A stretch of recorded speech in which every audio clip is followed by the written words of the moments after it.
जय गुरु जी संगत जी, मेरा नाम संदीप है।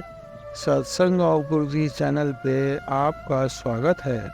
आई संगत का स्वागत, कोटि कोटि नमस्कार, प्रणाम, सत श्री अकाल, जय गुरु जी।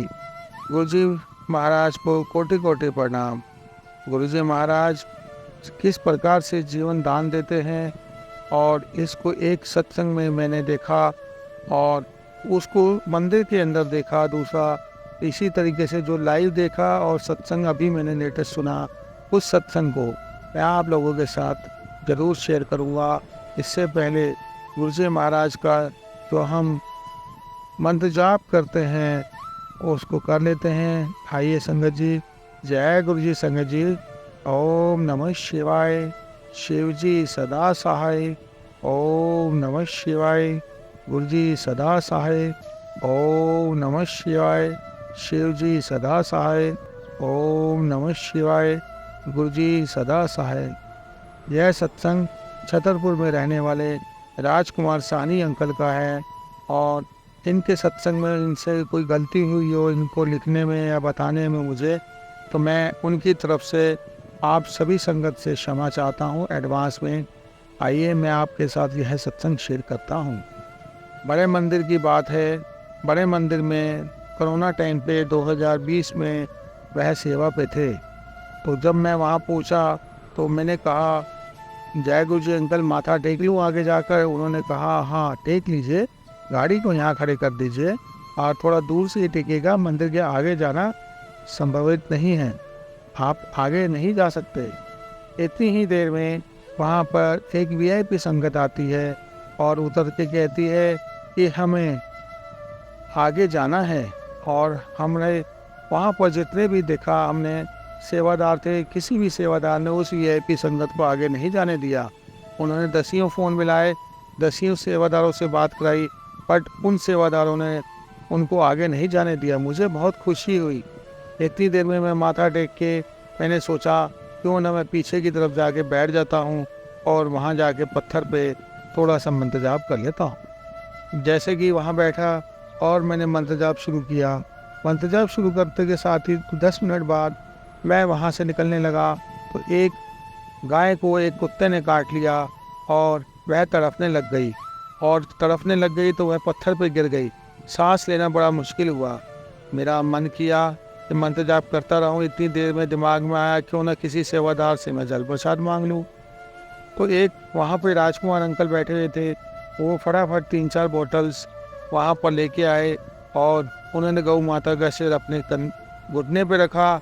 घुटने पे रखने के बाद उन्होंने उस गौ माता को जल प्रसाद पिलाते हुए मंत्र जाप करते रहे, और मैं भी मंत्र जाप करता रहा। 15 से 20 मिनट बाद हमने कहा है, गुरु जी महाराज इस गौ माता को जीवन देना, ये छोटा बच्चा है, इसकी भी माँ देख रही होगी। इस तरीके की हमने अरदास लगाई और गुरु जी महाराज की तरफ से कृपा बरसी।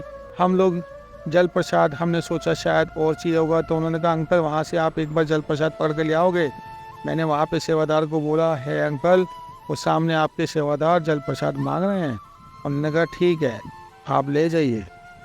तो वहाँ पे जब मैं जल प्रसाद लेके गया उनके हाथ से, तो उस गौ माता को और पिलाया और उनकी आंखों पे वह जल प्रसाद सिर पे डाला, माथे पे डाला और कहा, ओम नमः शिवाय, शिव जी सदा सहाय। ओम नमः शिवाय, गुरु जी सदा सहाय।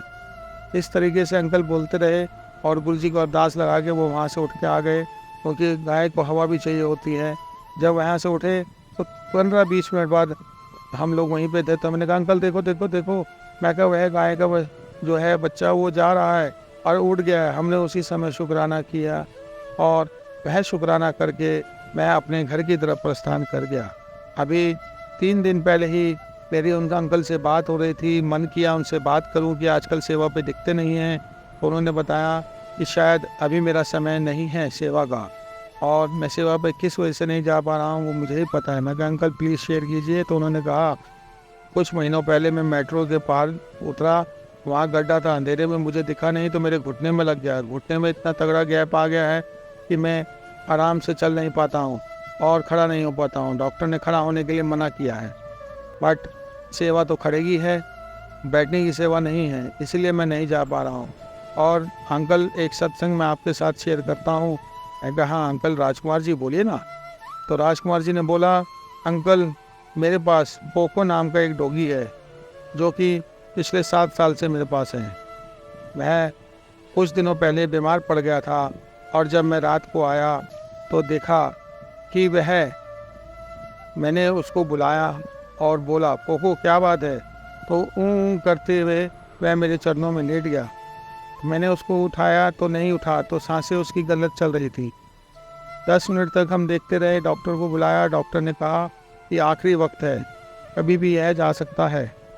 हमने कहा अब क्या करें, रात को 11 बज गए हैं, कैसे इसकी बात चलेगी? 9 बजे से ये बच्चा बीमार है। तो उसी समय अंकल को फिर से याद आया कि बड़े मंदिर में गुरुजी ने जब गौ माता को जीवन दान दे सकते हैं, क्या पता इसकी भी सांसें चल जाएं। उन्होंने जल प्रसाद उठाया और वह जल प्रसाद मंत्र जाप करते करते पूरे परिवार ने, उनके दोनों बेटे, अंकल के और उनकी मिसेज, और वो मंत्र जाप करते रहे।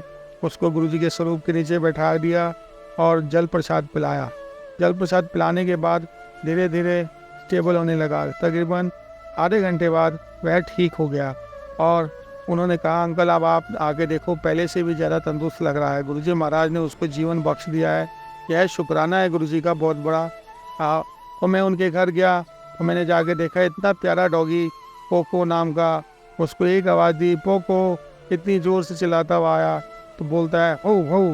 तो मैंने कहा हाँ क्या हुआ? मुझे ऐसा एहसास हुआ है कि बहुत दिनों बाद मिला हूँ आपसे।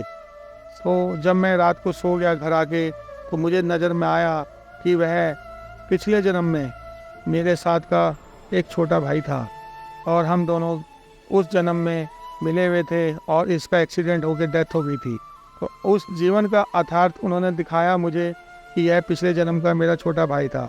और वो मुझे भौं भौं करके बार बार मुझे चाट रहा था और बोल रहा, मुझे ऐसा लगा कि वह बोल रहा है कि मुझे घर ले जाओ, बट जानवर है कैसे।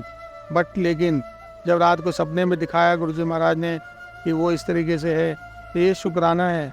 आज तक उस कुत्ते से मैं कभी नहीं मिला था, जब मिला इस तरीके से मिला।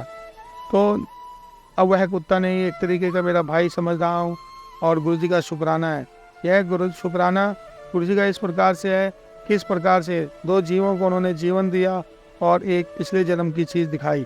यह शुक्राना गुरुजी का है। अनंतम शुक्राना, अनंतम शुक्राना। I love you Guruji, I love you Guruji. जय गुरुजी।